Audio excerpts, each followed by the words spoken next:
आजैदेखि बाल्नुपर्छ। समतामूलक समाजको निर्माण गरी विकासको मूलधारमा अपाङ्गता भएकालाई ल्याउनु पर्छ। आयो अपाङ्गता आवाज। आदरणीय दर्शकवृन्द नमस्कार। कार्यक्रम अपाङ्गता आवाजमा यहाँहरूलाई हार्दिक स्वागत गर्न चाहन्छु। म भूमिकला पौडेल। यो कार्यक्रम सञ्चार तथा सूचना प्रविधि मन्त्रालय र एबिलिस फाउन्डेसनको सहयोगमा नेपाल अपाङ्ग मानवाधिकार केन्द्रले तयार पारेको हो। अपाङ्गताको सवाल तथा अपाङ्गता भएका व्यक्तिहरूको समग्र विकासमा सबै पक्षको ध्यानाकर्षण गराउनका लागि नेपाल टेलिभिजनको पर्दामा प्रत्येक बिहीबार साँझ 6 बजे कार्यक्रम अपाङ्गता आवाज प्रसारण भइरहेको छ। आजको कार्यक्रममा हामी एक विशेष रिपोर्ट र अन्तर्वार्तात्मक सामग्री हाम्रो 5 प्रश्न लिएर उपस्थित भएका छौँ। समय समयमा घट्ने विभिन्न विपत्तिहरू जस्तै बाढी, पहिरो, भूकम्प, आगलागी, महामारी लगायतका अवस्थाहरूमा अपाङ्गता भएका व्यक्तिहरू अन्य व्यक्तिहरूभन्दा बढी जोखिममा पर्दछन्। त्यसैले अपाङ्गता भएका व्यक्तिहरूलाई प्राथमिकतामा राखेर विपद पूर्व तयारी तथा विपद व्यवस्थापनका कार्यहरू गर्नुपर्दछ। आज हामी यसै सन्दर्भलाई समेटेर एक विशेष रिपोर्ट प्रस्तुत गर्दैछौँ। अपाङ्गता भएका व्यक्तिहरूका लागि विपद सम्बन्धी तयार हुनुहोस् हाते पुस्तिका मस्यौदा छलफल कार्यशाला राजधानीमा सम्पन्न भएको छ। अतुल्य फाउन्डेसन तथा USAID को संयुक्त आयोजनामा सम्पन्न यस कार्यशालामा अपाङ्गता समावेशी विपद जोखिम न्यूनीकरण निर्देशिकाको बारेमा पनि छलफल गरिएको थियो, जुन अपाङ्गता भएका व्यक्तिहरूलाई विपदको अवस्थामा सुरक्षित राख्ने सम्बन्धमा केन्द्रित रहेको थियो। अपाङ्गता भएका व्यक्तिहरूलाई प्राथमिकतामा राख्नै पर्छ, किनभने अपाङ्गता भएका व्यक्तिहरू बोल्न सक्नुहुन्न, कोही हिँड्न सक्नुहुन्न, कसैले कान पुरा सुन्न सक्नुहुन्न, कसैकोमा शारीरिक अरू कुनै पनि अवयवहरू चल्ने उहाँहरूको अवस्था हुँदैन। त्यस्तो कारणले गर्दाखेरि चाहिँ उहाँ अरू साङ्ग व्यक्तिहरू जस्तो चाहिँ सबल व्यक्तिहरू जस्तो कुनै पनि विपदको बेला अगाडि निक्लिने, कुद्ने, भाग्ने, चिच्याउने, अरूलाई चाहिँ गुहार माग्ने या अरू कुनै पनि किसिमले चाहिँ समय परिकुल समय अवस्था अनुसारले चाहिँ उहाँहरूले कुनै पनि सहयोग सुविधा नपाउन सक्ने भाव भएर र विपदको समयमा र विपद पछि पनि जस्तो कि धेरै ठाउँमा चाहिँ विपद पछि चाहिँ धेरै सहायताहरू बाँड्न जाँदाखेरि पनि ठाउँहरू चाहिँ तपाईँको चाहिँ पहुँचयुक्त नहुने, अनि सबै अरू व्यक्तिहरू पहिला अगाडि जाने, सबै सामान लिने, सामान सिद्धेपछि मात्र अपाङ्गता भएको व्यक्ति बिस्तारै पुग्ने र उहाँहरूले आफ्नो भएको सामान नपाउने, सहयोग नगर्ने, त्यो कुराहरूले गर्दाखेरि चाहिँ अपाङ्गता भएका व्यक्तिहरूलाई चाहिँ प्राथमिकता राख्नुपर्छ। अपाङ्गता भएका व्यक्तिहरू विपदको समय जस्तै बाढी, पहिरो, भूकम्प, आगलागी, महामारी लगायतमा अरू व्यक्तिहरूको तुलनामा अझ बढी जोखिममा पर्ने हुनाले अपाङ्गता भएका व्यक्तिहरूलाई प्राथमिकतामा राखेर विपद पूर्व तयारी कार्य तथा व्यवस्थापन गर्नुपर्ने अत्यन्तै जरुरी छ। अब बाढी पहिरो आयो भन्ने कुराहरू सुन्नेहरूले त थाहा पाउँछन् होला, सुनेर अब हामी बाहिरले चाहिँ अब कसरी यो समस्या कतिखेर आउँछ भन्ने कुरा पनि हुन्नन्, अब समाधान कसरी गर्छ भन्ने कुरा पनि अब हामीले सकिँदैन। अब फोनमा कुरा गरी त्यसो कुरा गर्ने भन्नलाई पनि अब त्यो उपलब्ध नहुन सक्छ। हामीलाई चाहिँ धेरै यो साङ्केतिक भाषा जान्ने दोभाषे भनौँ न, त्यस्तोको सहयोग धेरै आवश्यक हुन्छ। अपाङ्गतामा पनि विभिन्न किसिमको अपाङ्गता भएको व्यक्तिहरू, नागरिकहरू हुनुहुन्छ। कोही पूर्ण अशक्त अपाङ्गता भएको हुनुहुन्छ, जो अरूको सहायता बिना उहाँहरूलाई जस्तो किसिमको विपद आइलाग्दा पनि उहाँहरू आफ्नो कुनै पनि गतिविधि गर्न सक्नुहुन्न। जति ठुलो विपद आइलाग्दा पनि उहाँहरू जहाँको तहीँ हुनुहुन्छ। त्यस्तो बेलामा उहाँहरूको लागि सहयोगीहरूको असाध्यै ठुलो भूमिका हुन्छ, सुरक्षाकर्मीहरूको उत्तिकै भूमिका हुन्छ। तालिम प्राप्त हुनपर्छ भन्ने कुरालाई ध्यानमा राखेर विपद व्यवस्थापन सामग्रीहरू तयार गर्नुपर्छ, सूचना सामग्रीहरू, तालिमहरू सञ्चालन गर्नुपर्छ। अपाङ्गता समावेशी विपद जोखिम न्यूनीकरण निर्देशिका डाक्टर वीरेन्द्र राज पोखरेल सहित 3 जना विज्ञहरूको समूहले तयार पारिरहेको छ। यस निर्देशिकाले अपाङ्गता भएका व्यक्तिहरूलाई विपद पूर्वको अवस्था, विपदको अवस्था तथा विपद पश्चातको अवस्थामा कसरी सुरक्षित गर्न सकिन्छ भन्ने विषयवस्तुहरूलाई समेटेर सो सम्बन्धी सहजीकरण गरेको छ। यस्ता निर्देशिका तथा नीति नियमहरू बनाउँदा अपाङ्गता भएका व्यक्तिहरूको सहभागिता अनिवार्य रहेको हुन्छ। उहाँहरूमा कुनै न कुनै किसिमको अपाङ्गता हुन्छ कोहीमा बढी कोहीमा घटी कोहीमा त एकदम गम्भीर खालकै हुन्छ। त्यसले गर्दाखेरि उहाँहरू त्यस्तो आपद विपदको अवस्थाबाट भाग्न मुम्किन नसक्ने भएको हुनाले व्यक्तिहरूले उहाँहरूलाई मद्दत दिनुपर्ने हुन्छ र त्यस सम्बन्धी विभिन्न अब राष्ट्रिय अन्तर्राष्ट्रिय कानुनहरूमा पनि लिपिबद्ध भएका कुराहरू उहाँहरूलाई प्राथमिकता दिनुपर्छ भन्ने कुरो र मलाई जहाँसम्म लाग्छ यो सम्बन्धी ऐन नीतिहरू बनि नै सकेका छन्। अब केही कुराहरू अपुरो भएको छुट भएको हुनसक्छ, त्यसलाई संशोधन गर्न सकिन्छ। सबैलाई भन्दा पहिलो प्राथमिकता नै अपाङ्गता भएका व्यक्तिहरूलाई दिनुपर्छ र उहाँहरूको हक अधिकारको कुरो कुनै दया मायाको कुरो पनि होइन र नीति नियम बनाउँदाखेरि नै उहाँहरूलाई सक्रिय सहभागिता गराउनुपर्छ। उहाँहरूको राय बुझेर उहाँहरूको चाहिँ समस्या बुझेर र उहाँहरूले के गर्दाखेरि चाहिँ नीति नियम प्रभावकारी हुन्छ भनेर उहाँहरूसँग सोधेर त्यो अनुसारै लिपिबद्ध गरियो भने बल्ल त्यो व्यवहारिक हुन्छ। नेपालमा विपद व्यवस्थापनको क्षेत्रमा विभिन्न सङ्घ संस्थाहरूले कार्य गरिरहेका छन्। यस्ता सङ्घ संस्थाहरूले अपाङ्गता भएका व्यक्तिहरूलाई पनि समेटेर कार्य गर्नुपर्दछ। विपद व्यवस्थापनमा लामो समयदेखि काम गरिरहेको विपद पूर्व तयारी सञ्जाल नेपालले अपाङ्गता भएका व्यक्तिहरूलाई पनि आफ्ना कार्यक्रमहरू मार्फत समेटिरहेको छ। यो विपद व्यवस्थापन भन्ने कुरा नै नेपालमा चाहिँ एकदम अब नयाँ कुरा जस्तै पनि हो होइन। तर अब 2015 को भूकम्प पछाडि यसमा एक किसिमको जनचेतना चाहिँ जागेको छ। अनि यो विपद व्यवस्थापनमा जनचेतना जागे पछाडि त्यस पछाडिको अवस्थामा चाहिँ अपाङ्गता समावेशी विपद जोखिम न्यूनीकरण पनि काम गर्नुपर्छ है भन्ने एक किसिमको चाहिँ सचेतना बढ्दै गएको छ। यो अपाङ्गता समावेशी विपद जोखिम न्यूनीकरणको कुरा गर्दाखेरि चाहिँ डिफिनेटली अब यसमा ह्युमन रिसोर्स पनि एकदम कम भएको कारणले अहिले हामीले विभिन्न जिल्लामा यो चाहिँ सेन्सिटाइजेसन प्रोग्राम गर्ने ट्रेनिङहरू दिने गरेर चाहिँ हामीले एउटा ह्युमन रिसोर्सहरू चाहिँ प्रोडक्सन गरेका छौँ र यसलाई चाहिँ प्राथमिकतामा राख्नुपर्छ भनेर चाहिँ हामीले विभिन्न कार्यक्रमहरू आयोजना गरेका छौँ। त्यही किसिमको एडभोकेसी लबीहरू गरेका छौँ। जस्तै अपाङ्गता समावेशी विपद जोखिम न्यूनीकरण सम्बन्धी पोलिसिजहरू चाहिँ हामीले यो बनाउनुपर्छ भनेर त्यसरी लबी गरिरहेका छौँ। अपाङ्गता भएका व्यक्तिहरू सामान्य अवस्थामा नै अन्य व्यक्तिहरूको तुलनामा जोखिममा रहेका हुन्छन् भने विपदको समयमा त उनीहरू झनै बढी जोखिममा पर्दछन्। त्यसैले विपदको समयमा हुने थप जोखिमलाई मध्यनजर गर्दै अपाङ्गता भएका व्यक्तिहरूलाई सुरक्षित राख्नको लागि सबैको भूमिका महत्त्वपूर्ण हुन्छ। निश्चित रूपमा अब यो विपदको बेलामा अपाङ्गता भएका व्यक्तिहरूलाई संस्था प्रहरी बलले आफूले देखे जानेसम्म प्राथमिकता राख्नै पर्छ। किनभने उनीहरू आफै पनि त्यो विपदबाट कसरी पार पर्ने भन्ने कुरामा उनीहरू सकेका हुँदैनन्। त्यस कारणले हामीले चाहिँ बढीभन्दा बढी अवेरनेस यसलाई चाहिँ दिएर हाम्रो तल्लो तहको कर्मचारीहरू जो विपदमा खटिन्छन् तिनीहरूको मार्फतबाट उनीहरूलाई अवेर गराएर विपदमा परेका अपाङ्ग मानिसहरूलाई चाहिँ अपाङ्गहरूलाई चाहिँ प्राथमिकता राख्नुपर्छ। अब हामी 72 सालको महाभूकम्पको बेला होस् चाहे अन्य अवस्थामा चाहिँ विपदकोमा खटिनु पर्दाखेरि अपाङ्गता भएका व्यक्तिलाई प्राथमिकता राख्छौँ। त्यसै गरी बालबालिका महिला र अपाङ्गता भएकालाई चाहिँ विशेष प्राथमिकतामा राखेर उद्धार गर्ने गरेका छौँ।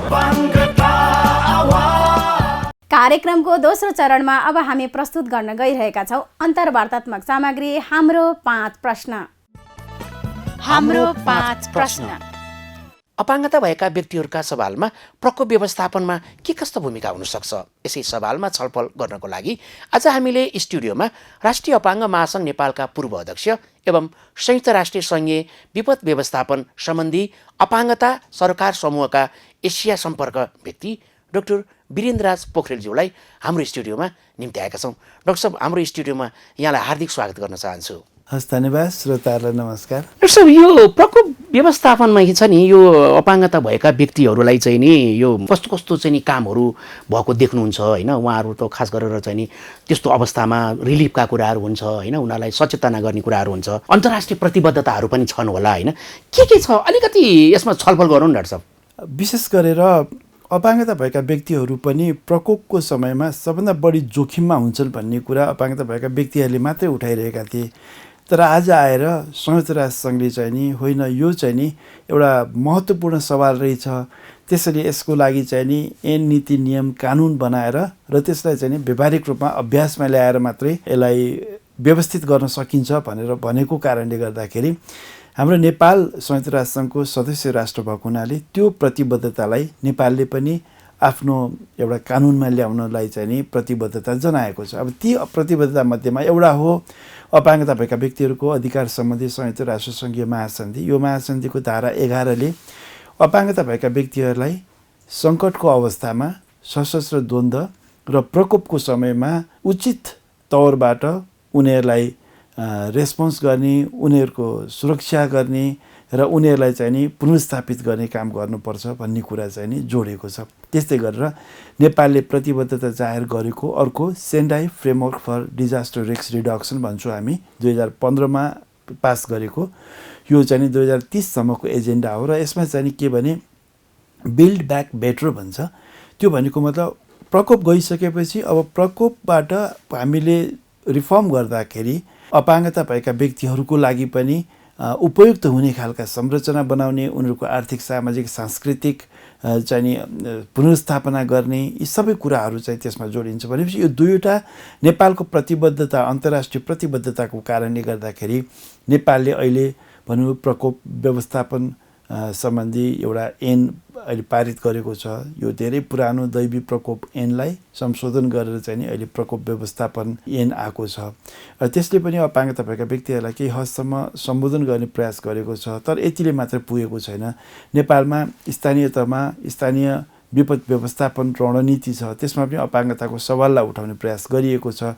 तर पनि यो अभ्यासमा त्यति राम्रोसँग आउन सकेको छैन। नेपालको प्रतिबद्धता अन्तर्राष्ट्रिय कानुन र नेपालको आफ्नो कानुनमा हुँदाहुँदै पनि यसलाई चाहिँ नि व्यावहारिक रूपमा ल्याउनलाई चाहिँ अझै पनि कठिनाइ छ। कि यो हाम्रो नीति नियमहरू नै अलि अपाङ्गतासँगलाई सम्बोधन नगरिएको, अझ भनौँ अपाङ्गता मैत्री नदेखिएको भन्ने हामीले छलफल पनि गऱ्यौँ। मैले यो प्रश्न पनि गर्दै थिएँ। सँगसँगै यसको कारणले होइन पूर्व तयारीका तालिमका कुराहरूमा होइन अथवा अपाङ्गता भएका व्यक्तिलाई अलिक प्राथमिकता राख्नुपर्छ भन्ने कुराहरूमा नीति नियमले पनि बोल्नुपर्छ भन्ने कुराहरू हामीले त आवश्यकता त ठान्यौँ। अब यसलाई यो नीति नियम बनाउनको लागि अब के कस्तो हामीले गऱ्यौँ भने अथवा हाम्रो पहल के हुनु पर्ला त्यसको बारेमा नि अलिकति छलफल गर्ने हो कि? अब यस सवालमा मैले भन्नुपर्दाखेरि सबभन्दा पहिलो कुरा त क्षमता अभिवृद्धि नै हो। पहिलो कुरा अपाङ्गता भएका व्यक्तिहरू जो अपाङ्गता सम्बन्धी काम गर्ने सङ्घ संस्थाले विकासमा काम गर्छु भन्छन्, सस्टेनेबल डेभलपमेन्ट गोल्सको कुरा गरिरहेका छन्। विकासको काम गर्ने भन्दाखेरि शिक्षा, स्वास्थ्य, रोजगारी भन्ने मात्रै आउँछ। तर प्रकोप व्यवस्थापनको कुराहरू मान्छेको मुखमा त्यति आउँदैन। त्यसैले अपाङ्गता समावेशी प्रकोप व्यवस्थापनको रणनीतिहरू बनाउनु पर्यो, क्षमता अभिवृद्धि गर्नु पर्यो। कहाँ कहाँ पूर्व तयारीको बेलामा भयो, प्रतिकार्यको समयमा भयो, पुनर्स्थापित गर्ने समयमा भयो, अपाङ्गता समावेशी कुन कुन एरियामा गर्न सकिन्छ भन्ने कुराको एउटा गाइडलाइनहरू तयार गर्नु पर्यो। त्यसै गरेर सरकारले ल्याउने रणनीतिहरूमा पनि यो प्रकोपको तिनै चरणमा अपाङ्गता समावेशी कसरी गर्न सकिन्छ र अपाङ्गताको प्रकृतिको आधारमा कसरी चाहिँ उनीहरूलाई के काम गर्यो भने हुन्छ भन्ने कुरा चाहिँ नि व्यवस्थित रूपमा ल्याउन सक्यो भने वास्तवमा अपाङ्गता समावेशी प्रकोप व्यवस्थापनलाई हामी एउटा भनौँ अभ्यासमा ल्याउन सक्छौँ। एकदम डाक्टर साहब एकदम राम्रो कुरा गऱ्यौँ, हामीले छलफल गरिरहेछौँ। अब यहीँनिर जोड्दाखेरि जस्तो यो सवालमा सचेतनामूलक कार्यक्रमहरू होइन अपाङ्गता मैत्री होइन हुन जरुरी हामीले कतिको ठान्छौँ? के भन्दाखेरि एउटा बहिराले सचेतना सम्बन्धी कार्यक्रमहरू अब सुनिरहन सक्छ कि सक्दैन उसले त्यो कुरा भयो, अथवा दृष्टिबिनलेलाई चाहिँ नि सचेतना सम्बन्धी सामग्रीले भ्याउँछ कि भ्याउँदैन यो अब पूर्व प्रकोपको लागि जोगिनको लागि। अब सँगसँगै नागरिक समाज होइन अब भनौँ न सरकार त्यो तहका व्यक्तिहरूलाई पनि हामीले कसरी सचेतना गराउन सक्छौँ? किनभने पहिलो प्राथमिकता र अपाङ्गतालाई तपाईँले कम्ती पनि उद्धार गर्दा पनि पहिलो प्राथमिकता अपाङ्गतालाई गरिदिनुहोस् भन्दा पनि उहाँहरूले गर्न हामीले सकिरहेछ कि छैनौँ होइन? किनभने हाम्रो साथीहरूको त व्हिलचेयरै लुकिरहेको हुन्छ, व्हाइटका नै छाम्न कति अप्ठ्यारो भइरहेको हुन्छ। त्यस्तो बेलामा यो सचेतना सामग्रीहरूले पनि कतिको महत्त्वपूर्ण भूमिका खेल्छ? डाक्टर साहब अलिकति बताइदिनुहोस् न। अपाङ्गता भएका व्यक्तिहरू स्वयं सुरक्षित हुनको लागि, स्वयं सचेतना प्राप्त गर्नको लागि, आफूलाई सुरक्षित गर्नको लागि के गर्नुपर्छ भन्ने कुरासँग जोडिन्छ। त्यसैले यो सामग्रीहरू जुन हामीले विकास गर्छौँ त्यो अपाङ्गता मैत्री हुनुपर्छ। दृष्टिबिनहरूको लागि ब्रेलमा अथवा आवाजयुक्त ढाँचामा चाहिँ यस्ता सूचनाहरू उपलब्ध गराइनुपर्छ। जस्तो रेडियोमा, टेलिभिजनमा, अहिले चाहिँ युट्युबमा धेरै च्यानलहरूमा चाहिँ नि यस्ता सामग्रीहरू दिन सकिन्छ। त्यसरी बहिराहरूको लागि साङ्केतिक भाषामा हुनु पर्यो र हार्ड अफ हियरिङ भन्छौँ हामी सुस्त श्रवणहरूको लागि चाहिँ क्याप्सनमा अथवा जुन युट्युबमा भिडियो हामीले देखाउँछौँ भने त्यसको तलपट्टि क्याप्सनमा चाहिँ नि त्यो टेक्स्ट लेखेर चाहिँ बनाइयो भने त्यो उपयुक्त हुन्छ। त्यस्तै गरेर हामी सरल भाषामा जस्तो बौद्धिक अपाङ्गता भएका व्यक्तिहरू जो लर्निङ डिसेबिलिटी भन्छौँ त्यस्ता व्यक्तिहरूले क्लिष्ट भाषाहरू बुझ्न सक्दैनन्। ती क्लिष्ट भाषाहरूलाई सरल भाषामा त्यस्ता सामग्रीहरू निर्माण गर्न सक्यो भने उसले आफैले बुझ्न सक्छ। त्यस्तै गरेर अर्को महत्त्वपूर्ण विषय के छ भने अहिले यो प्रविधिको विकासको कारणले गर्दाखेरि विभिन्न एप्सहरू आएको छ। ती एप्सहरूबाट चाहिँ नि प्रकोप गइरहेको छ। विशेष गरेर बाढीको समयमा तल्लो तटीय क्षेत्रमा भएका व्यक्तिहरूलाई माथिल्लो तटीय क्षेत्रका मान्छेहरूले ल है बाढी आउने सङ्केत छ भनेर चाहिँ एप्सबाट एउटा मेसेज दिएपछि तलका मान्छेहरू त्यहाँ आफूलाई सुरक्षित गर्न चाहिँ सुरक्षित ठाउँमा जाने अवस्था रहन्छ। तर ती एप्सहरू हाम्रो दृष्टिविहीनहरूको लागि पहुँचयुक्त छैन, किनभने त्यो त हाम्रो त टिटिएसले बोल्नुपर्छ, आवाज आउनुपर्छ। ती एप्सहरू नै उपयुक्त नभएपछि अरू सबै सुरक्षित दृष्टिविहीनहरू त सुरक्षित हुन पाएनन्। त्यसैले हामीले निर्माण गर्ने हरेक संयन्त्रहरू हरेक ढाँचाहरू अपाङ्गता मैत्री हुनुपर्छ। र दोस्रो कुरा तपाईँले उठाउनु भएको हाम्रो नागरिक समाजले यो कुरामा कति सचेत हुनुपर्छ भन्ने कुरामा अपाङ्गतालाई यो चाहिँ कुनै अर्कै चाहिँ ग्रहबाट आएको प्राणी जस्तो हो कि भन्ठानेर जुन सोच्ने जुन एउटा छ नि त्यो सोच्नु भएन। अपाङ्गता भनेको एउटा मानव विविधता हो। हाम्रो समाजमा हरेक प्रकारका हरेक विविधतायुक्त मान्छेहरू हुन्छन्। कोही मान्छे देख्ने होला, कोही नदेख्ने होला, कोही सुन्ने होला, कोही नसुन्ने होला। यो त विविधता हो नि।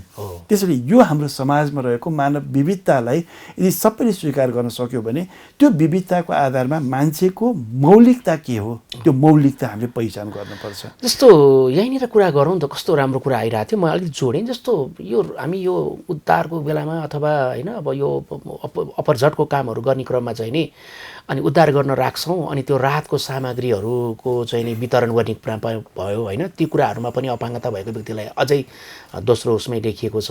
अब अपाङ्गता त झन् कस्तो गाह्रो छ भने उहाँहरूले दैनिक खाने औषधि पनि त्यहाँ छोडेर आउनु परेको छ आफ्नो घरबाट, उहाँको आफ्नो सहायक सामग्री पनि छोडेर आउनु परेको छ होइन।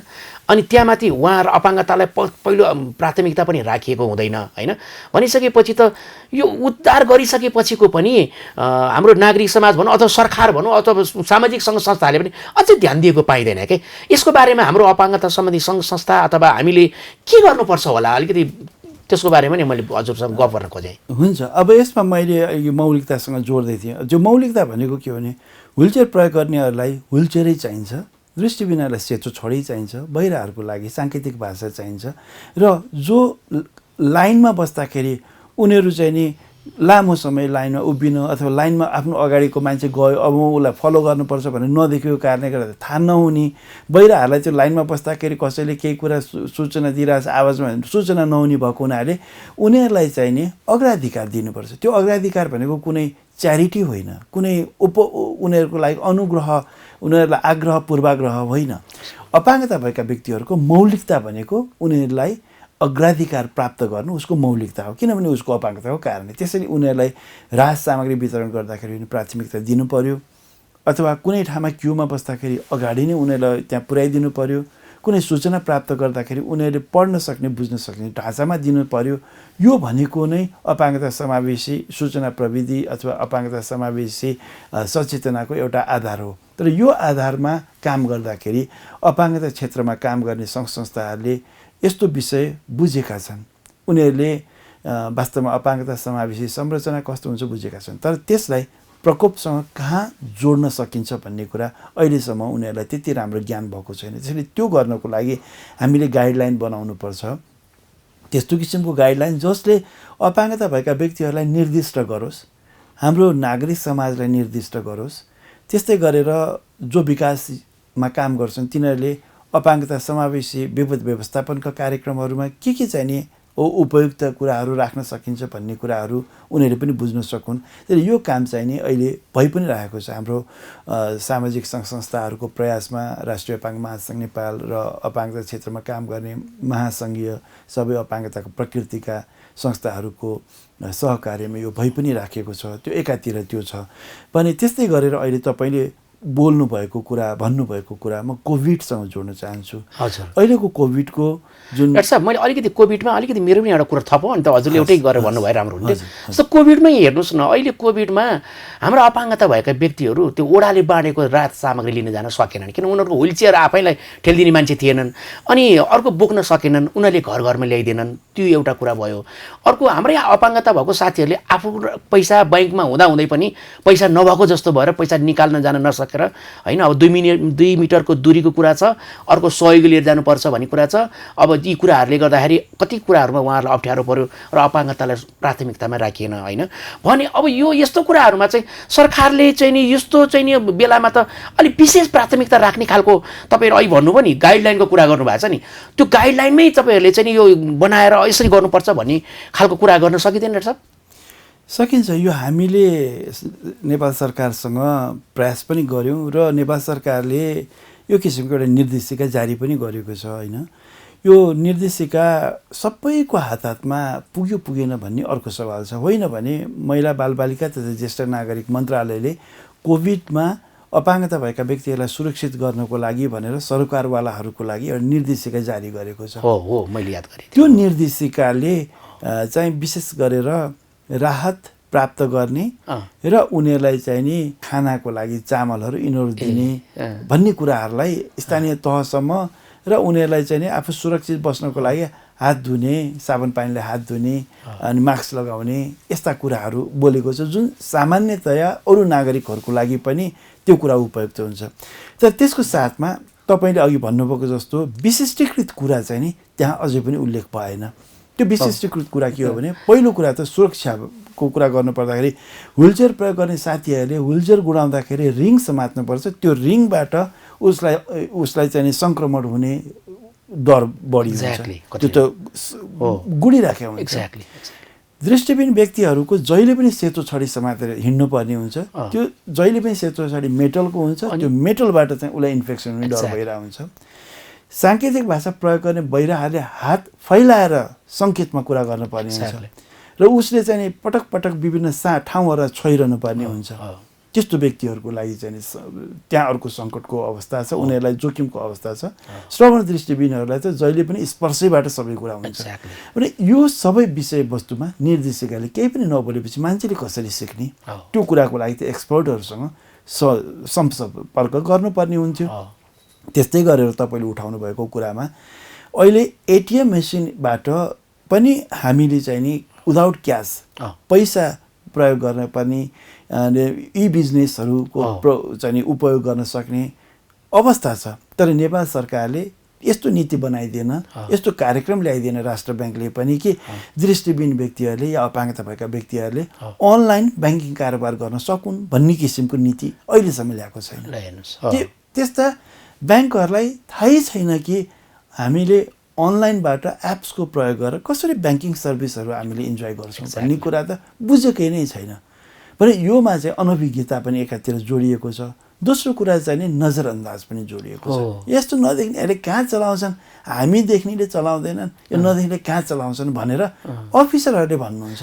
ए हो र, तपाईँहरू चलाउनुहुन्छ, तपाईँहरू कम्प्युटर चलाउनुहुन्छ, मोबाइल तपाईँहरूको खोइ कस्तो हुँदो रहेछ, यस्तो छ हेर्नुहोस्। भनेपछि सचेतनाको अभाव र एउटा विल पावरको कमी। तपाईँ यो अन्तर्राष्ट्रिय स्तरमा यो प्रकोप व्यवस्थापनमा के फोरममा हुनुहुन्छ? तपाईँले धेरै कुराहरू धेरै ठाउँमा चाहिँ नि फोरममा हुनु भएर चाहिँ हामीले तपाईँले दिनुभएको सल्लाहहरू पनि सुन्दै आएको छौँ र तपाईँ यो एउटा निर्देशिका बनाउने क्रममा पनि तपाईँ एकदम सक्रिय रूपमा लाग्नु भएको छ।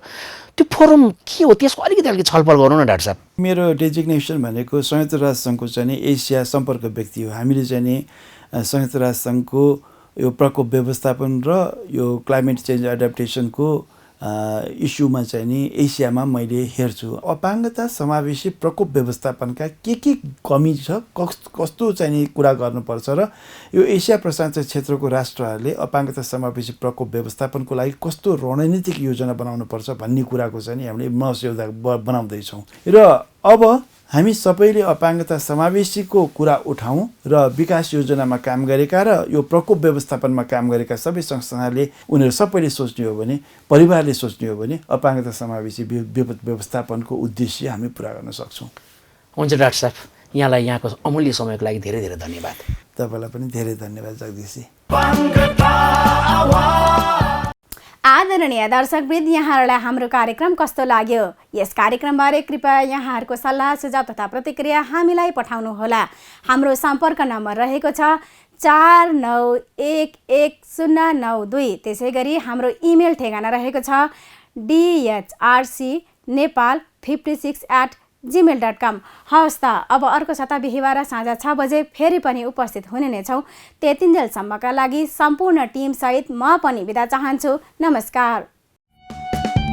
आयो अपाङ्गता आवाज नबुझ्नेहरूलाई बुझाउनु पर्छ, चेतनाको दियो आजैदेखि बाल्नुपर्छ। समतामूलक समाजको निर्माण गरी विकासको मूलधारमा अपाङ्गता भएकालाई ल्याउनु पर्छ। आयो अपाङ्गता